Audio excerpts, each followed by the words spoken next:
جرائد عالم دولك كديسان عالم كان aad looga yaqaan muwaadin laga mid dalka Norway degan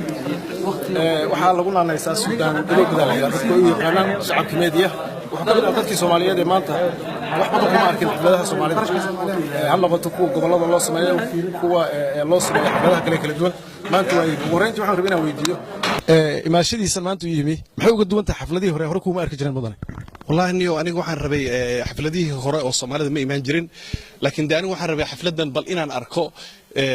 xiriirlayaha guud oo qaranka oo kamid ah qolooyinka difaacaya badda bal barnaamijka iyo sidoo Soomaalida jaaliyada Norway oo qancin doon bal inaan goobjoog ahaado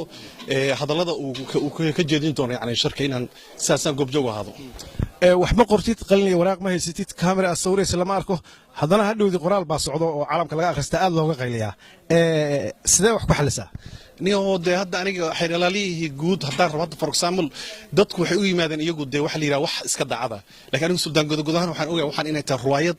xiriirlayaha laftigiis inuu kamid yahay qolooyinkan maaragtay oo double agentiga ah oo wuxuu leeyahay passport Ethiopian wuxuu leeyahay passport Kenyaati ah wuxuu ka tirsan yahay sirdoonka Ethiopia sirdoonka Kenya marka waxaan ogahay xiriirlayaha laftigiisa iyo qolooyinka uu matalaya oo badda uu leeyahay ama uu yuduba inay yihiin qolo iska maafiya oo badda hore loo ibsaday dadka marka waxa loo dhigay ruwaayad marka anigu 2009 baan joogay Kenya marka waxaan maadaama ay ruwaayad tahay bal inaan soo dhageysto ruwaayada uu xiriirlayaha uu u jeedinayo shacabka Soomaaliyeed baan u yimid laakiin waxaan ogahay inuu laftigiisa u yahay double agent oo u shaqeeya Kenya iyo Ethiopia aan noqoshada ma in dawladda iyo wax laga sheego hombeejada lagu qoraa sida adiga iyo dad qaar aan aqaano ay qoraan ma ku soo caan baxdaan oo ma wax statue oo la yaqaan ba see xalkiina والله حسن ودي وقتها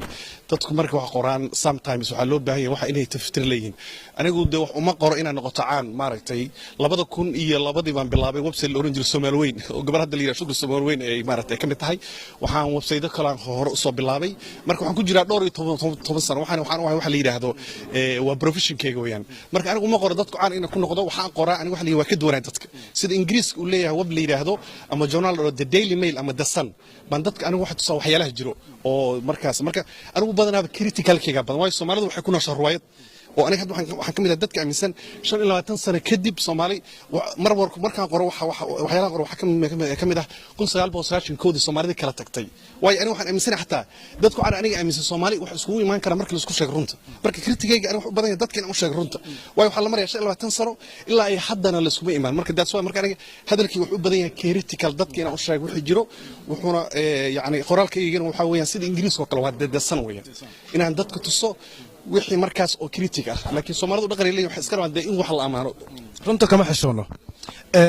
adaa qora runta kama xishoona tirada dabcan garama ay say tahay 25 sano tiri 25 sano markii Soomaaliya baaba'sanayd dhibaato ka jirtay dawlad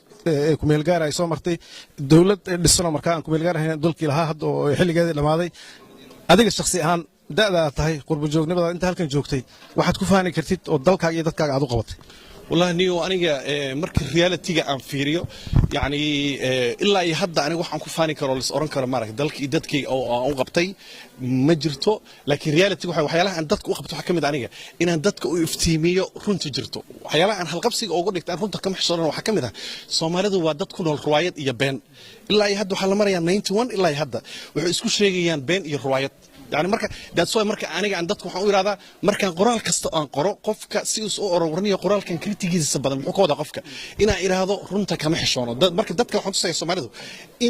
in waxaan ay qoraalkani qoraal hadduu qofku u dhibsado xataa uu yahay qoraalkani qoraal jiro marka daadso marka aniga waxaan u leeyahay ama dhibso ama ha dhibsan hal qabsigaygu waa runta kama xishoono